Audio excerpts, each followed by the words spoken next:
అందరికీ నమస్కారం. అందరు బాగున్నారు, నేను చాలా బాగున్నాను. ఇంకా ప్యాకింగ్ అయితే రోజు కొంచెం అయితే అవుతుందన్నమాట. ఎందుకంటే టైం ఉంది, అలాగే ఒకేసారి చేయలేనని కొంచెం అయితే అట్లా ప్లాన్ చేసుకున్నాను అనమాట. ప్యాకింగ్ అదంతా చేసుకోవచ్చు కదా అని ఒకదాన్నే ఉన్నాను, ఎవరు హెల్ప్ తీసుకోకుండా చేసుకోవాలని చెప్పేసి కొంచెం ప్యాకింగ్ అయితే చేస్తున్నాను. అంటే హెల్ప్ అడిగితే ఎవరైనా వస్తారు, చాలామంది రిలేటివ్స్ ఉన్నారు, ఇంకా అమ్మ వాళ్ళు ఉన్నారు, అత్తయ్య వాళ్ళు ఉన్నారులే. కానీ ఏముందిలే ఇక ఒక్కదాన్ని చేసుకుందాము, ఇంకా వాళ్ళు వచ్చినా సరే పెద్దగా చేసేంత హుషారుగా అయితే చెయ్యరు కదా, ఇంకా నేనే చేసుకోవచ్చులే అని చెప్పేసి ఎవరి హెల్ప్ తీసుకోకుండా అయితే ప్లాన్ చేసుకున్నాను అనమాట. మొత్తం ఒకసారి చేయాలంటే ఎవరి వల్ల కాదు, అందుకే కొంచెం ఇట్లాగా ప్లాన్ చేసుకుంటే అయిపోతుంది కదా అనేసి ఇంకా నేనే ఓన్గా అయితే చేసుకుంటున్నాను.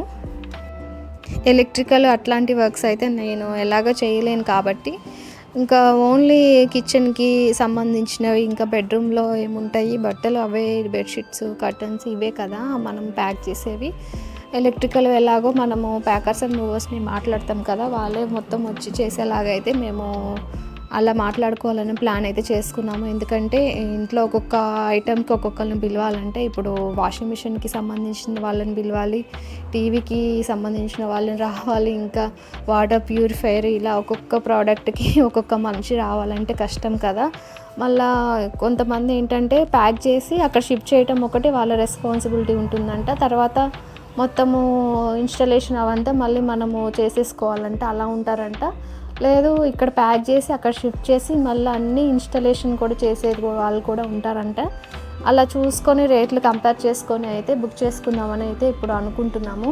ఇంకా ప్రజెంట్ అయితే ఎవరిని డిసైడ్ అయితే అవ్వలేదు, ఎందుకంటే షిఫ్ట్ అయ్యే టైం కూడా ఇంకా ఫిక్స్ అవ్వలేదన్నమాట. అంటే ఇక్కడ కొంచెం ఓల్డ్ హౌస్ కాబట్టి పెయింటింగ్ అవన్నీ వేయించమని చెప్పాము, అవన్నీ కంప్లీట్ అయినాకనే షిఫ్ట్ అవ్వచ్చు అని చెప్పేసి. ఎందుకంటే అక్కడ షిఫ్ట్ అయ్యాక మళ్ళీ పెయింటింగ్ ఇవన్నీ చేయించాలంటే మళ్ళీ సామాన్లన్నీ తీయాలి, సర్దుకోవాలి, అప్పుడు మాకే అనమాట రిస్క్. అందుకే నేను ముందుగానే అక్కడే పెయింట్లు వేయించండి, తర్వాతనే షిఫ్ట్ అవుతామని చెప్పేసి ముందే మాట్లాడామన్నమాట. అక్కడ వర్క్ జరుగుతుంది, ఆ వర్క్ కంప్లీట్ అయినాక ఇక షిఫ్ట్ అయ్యేదైతే డేట్ ఫిక్స్ అవుతుంది. ప్రజెంట్ అయితే బట్టలు ఉన్నవన్నీ నేనేం చేశానంటే మొత్తము సూట్ కేసులో అయితే సర్దేశాను అనమాట. మా ఇంట్లో మనిషికి ఒక సూట్ కేసు లాగా అయితే ఉందన్నమాట, ఎవరిది వాళ్ళకే ఉంది. ఇట్లా అంటే ఎక్కువ రోజులు జర్నీ చేస్తున్నప్పుడేమో పెద్దది అలాగానే వేసి తీసుకున్నాము. ఇంకా ఆ మెరూన్ కలర్ ఉంది కదా, అదైతే మా తమ్ముడిది అనమాట, యూఎస్లో ఉంటాడు, వాడిదైతే ఇక్కడే ఉండిపోయింది. ఇంకా ఈ సారీస్ ఏమన్నా పంపించినప్పుడు పనికొస్తుంది కదా అని చెప్పేసి అలానే ఉంచాము. ఇంకా ప్యాకింగ్లు అవి పంపిస్తాం కదా ఇక్కడ నుంచి, అప్పుడు పంపించచ్చులే అని చెప్పేసి అలానే ఉంది. ప్రజెంట్ అయితే అది నేను వాడుతున్నాను. ఇంకా బట్టలన్నీ అయితే అందులో సరిపోలేదు, ఇంకా చిన్న బ్యాగ్స్, ఇంకా కాటన్ బాక్స్లలో అయితే పెట్టాను. ఇంకా మా బాబాయ్ అయితే సపరేట్గా కవర్స్లో, అంటే ఇట్లా డీమార్ట్ కవర్స్, ఇంకా షాపింగ్ మాల్స్కి వెళ్తే వస్తాయి కదా క్యారీ బ్యాగ్స్, వాటిల్లో అయితే సర్ది పెట్టాను. అవైతే ఎట్లా ఇసిరేసినా ఏం కాదు కదా, ఎందుకంటే క్లోత్సే కాబట్టి అటు ఇటు పడేసిన పెద్ద ప్రాబ్లం ఉండదు కాబట్టి నేను అలానే ప్యాక్ చేసుకున్నాను. ఇంకా ఆ ప్యాకింగ్ పనులు అవుతున్నాయి, ఇంకా ప్యారలల్గా వంట పనులు కూడా అవుతున్నాయి. ఏది ఎలా ఉన్నా సరే ఫుడ్ మాత్రం స్కిప్ చేయొద్దు, ఎందుకంటే హెల్త్ ముఖ్యం, తర్వాత ఏదైనా అని. ఇంకా వంట పనులు అయ్యాక తిన్నాక మళ్ళీ స్టార్ట్ చేద్దామని చెప్పి ఇంకా వంట అయితే చేస్తున్నాను అనమాట. ఈరోజైతే ఆలు ఫ్రై అయితే చేశాను, మా బాబాకి ఫేవరెట్ అనమాట. వాడి ఇంట్లో ఉంటే కంపల్సరీగా ఆలు ఫ్రై, బెండకాయ ఫ్రై ఇవే ఉంటాయి అన్నమాట మా ఇంట్లో. ఇంకా వేరే కర్రీ చేసినా తింటాడని అంటే తింటాడు, కాకపోతే సఫిషియెంట్గా తిండు, లైట్గా తినేసి చాలు అంటాడు. వాడు కొంచెం కడుపున తిని ఆడుకుంటుంటే నేను ఇంకా ఇంట్లో పనులు చేసుకోవచ్చు. అదే వాడు లైట్గా తిని ఇంకా ఆకలేస్తుందని సతాయిస్తాడు, ఏదైనా కావాలంటాడు. ఇంకా నేను ఇంట్లో పని చేసుకుంటూ వాడిని చూసుకోవాలంటే కష్టం కదా అని చెప్పేసి వాడి ఫేవరెట్ కర్రీ అయితే చేశాను. అంతేకాకుండా ఫేవరెట్ కర్రీ చేసినప్పుడు నాకు బెనిఫిట్ ఏంటంటే వాడే ఓన్గా తినేస్తాడు అనమాట, నన్ను తినిపిమనేమి సతాయించాడు. అందువల్ల అయితే వాడు ఫేవరెట్ కర్రీ చేశాను. కర్రీ చేసేసి ప్లేట్లో పెట్టిస్తే వాడే కూర్చొని తింటాడు అనమాట. ఇంకా నా పనులు నేను చేసుకోవచ్చు. అదే వాడికి ఇష్టం లేని కర్రీ అనుకో, నేను వెంటపడి తినిపించుకుంటూ కూర్చోవాలి, ఇంకా టైం వేస్ట్ అవుతుంది నాకు. మళ్ళీ నాకు ఈ వర్క్ అంతా ఉంది కదా, ఇవన్నీ చూసుకోవాలి, ఇంకా వాడిని చూసుకోవాలంటే కష్టం కదా అని చెప్పేసి ఇక వాడు ఫేవరెట్ కర్రీ అయితే చేస్తున్నాను. ఇక వాడు తినుకుంటూ వాడు ఆడుకుంటూ ఉంటాడు. ఈ లోపు ప్యారలల్గా నేను ఇంట్లో పనులన్నీ చేసుకోవచ్చు కదా అని చెప్పేసి ఇలా ప్లాన్ చేశాను అనమాట.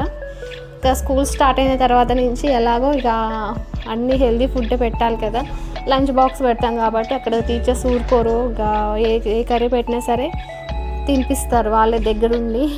కావాలంటే ఒక దెబ్బ వేసన్నా తినిపిస్తారు అనమాట. ఖాళీ బాక్స్ అయితే పంపించరు. అప్పుడు ఎట్లాగో తింటాడు. ఇక ఈ 10 రోజులే కదా, హాలిడేస్ ఉన్న రోజులే కదా వాడు గారాబం అంతా. తర్వాత స్కూల్కి వెళ్తాడు, ఇంకా వాడు బిజీలో వాడు ఉండిపోతాడని చెప్పేసి ఇక వాడికి నచ్చిన కర్రీయే చేశాను. ఇంకా అసలైన పని ఏంటంటే రిఫ్రిజిరేటర్లో ఉన్నాయండి క్లియర్ చేసేయాలి. అవన్నీ క్లియర్ చేసి పడేసే ఏమన్నా ఎక్స్పైర్ అయిపోయినాయి ఉంటే అవన్నీ పడేసేయాలి. అవన్నీ పడేసి లోపల ఉన్న ర్యాక్స్ ఉంటాయి కదా, అవి కూడా క్లీన్ చేసి అయితే పక్కన పెట్టుకోవాలన్నమాట. ఎందుకంటే షిఫ్టింగ్ అప్పుడు అవి అటు ఇటు కదిలితే లోపల గ్లాస్వి ఉంటాయి కదా ర్యాక్స్, అవి పగిలిపోతాయి. కాబట్టి వాటిని జాగ్రత్తగా వేరే దాంట్లో ప్యాక్ చేయాలన్నమాట. అది ఇంకా పెద్ద పని ఉంది నాకు. ఎందుకంటే ఇంట్లో కిచెన్లో ఎన్ని సామాన్లు అయితే ఉంటాయో ఫ్రిడ్జ్లో కూడా అన్ని సామాన్లు ఉంటాయి అన్నమాట. కనపడవు కానీ చాలా ఉంటాయి. అవన్నీ క్లియర్ చేయాలంటే ఇంకా చాలా టైమే పడుతుంది. ఇంకా ఆ పని కూడా ఉంది. తర్వాత ఏముంటుంది, ఇంకా నేను చేయాల్సిన పనులు అయితే ఆల్మోస్ట్ ఇవాళ రేపైతే అయిపోతాయి అన్నమాట. ఇంకా షిఫ్టింగ్ టైం దగ్గరకు వచ్చింది. రేపు షిఫ్టింగ్ అనగా ముందు రోజు ఇక ఇన్స్టలేషన్ వాళ్ళని కన్ఫర్మ్ చేసుకోవాలి. ఇంకా వాళ్ళు వచ్చి వాళ్ళు చేయాల్సిన పనులు వాళ్ళు ఉంటాయి అన్నమాట. ఇంకా ఇవన్నీ అయిపోతే షిఫ్టింగ్ పని స్టార్ట్ అయిపోతే ఇంకా మనం ఏమీ చేసేది ఉండదు. మూవర్స్ వాళ్ళు ఉంటారు కదా, ప్యాకింగ్ అండ్ మూవర్స్ వాళ్ళే వచ్చి మొత్తము చేస్తుంటారు. కాకపోతే మనం దగ్గరుండి చూసుకోవాలి, ఏది మిస్ చేయకుండా మర్చిపోకుండా అన్నీ జాగ్రత్తగా ఎక్కిస్తున్నారో లేదో అనేది మాత్రము దగ్గరుండి చూసుకోవాలి. అదొక పని ఉంటుంది అంతే తప్ప ఇంకా మనకు అప్పుడేం పని ఉండదు అనమాట. ఇంకా అక్కడికి వెళ్ళాక కూడా అన్నీ కరెక్ట్గా వచ్చాయా లేదా, ఏదైనా మిస్ అయిందో చూసుకోవాలి. జాగ్రత్తగా పెడుతున్నారో లేదో చూసుకొని సర్దుకోవడం ఇంకా పని ఉంటుంది అనమాట. అన్బాక్సింగ్ అట్లాంటివి ఏదైనా ఉన్నా వాళ్ళతోనే చేయించాలన్నట్లయితే చూస్తున్నాము. చూడాలి కాస్ట్ ఎలా ఉంటుంది, వేరియేషను అటు ఇటు చూసుకొని బుక్ చేసుకుందామని వెయిట్ చేస్తున్నాము. ఎందుకంటే కొంతమంది ఏంటంటే షిఫ్ట్ చేసి అక్కడ వాళ్ళ పని అయితే అయిపోతుందన్నమాట. తర్వాత మళ్ళీ సర్దుకోవడం అదంతా మన పనే ఉంటుంది. కిచెన్వి, బెడ్రూమ్ ఇలాంటివి అంటే నేను సర్దుకుంటాను, కానీ ఇంకా టీవీకి వీటికి ఇన్స్టాలేషన్ అవన్నీ అయితే మన వల్ల కాదు. కాబట్టి అన్నీ ఒకళ్ళే చేసేలాగా అయితే ప్లాన్ చేస్తున్నాము. ఒక్కొక్కరిని పట్టుకురావాలంటే చాలా లేట్ అయిపోతుంది. వాళ్ళు దొరకరు, మళ్ళీ మనకి టైం కూడా సరిపోదు కదా. ఇప్పుడు వెళ్ళంగానే మనకి మెయిన్ ఇక వాటర్ ప్యూరిఫైయర్ ఉండాలి వాటర్ తాగాలంటే. ఇంకా వాషింగ్ మిషన్ అయితే కన్ఫామ్గా ఉండాలన్నమాట, అది తొందరగా అయిపోవాలి. టీవీ, వైఫై కనెక్షన్స్ కూడా ఉండాలి కదా. ఇంకా చాలా పనులు అయితే ఉన్నాయి, ఎప్పటికైపోతాయో ఏమో. స్కూల్స్ రీఓపెన్ అయ్యే లోపు అయితే ఈ పనులన్నీ కంప్లీట్ చేసుకోవాలి. అన్నీ సర్దడం అన్నీ అయితే రెడీగా ఉండాలన్నమాట. ఎందుకంటే స్కూల్ స్టార్ట్ అయిపోయినాక అంత హడావిడిగా ఉంటుంది, అంత టైం ఉండదు నాకు. ఒక్కొక్కటి అయితే మీకు అప్డేట్ ఇస్తూ ఉంటాను. నా వీడియోస్ అన్నీ చూస్తూ ఉండండి.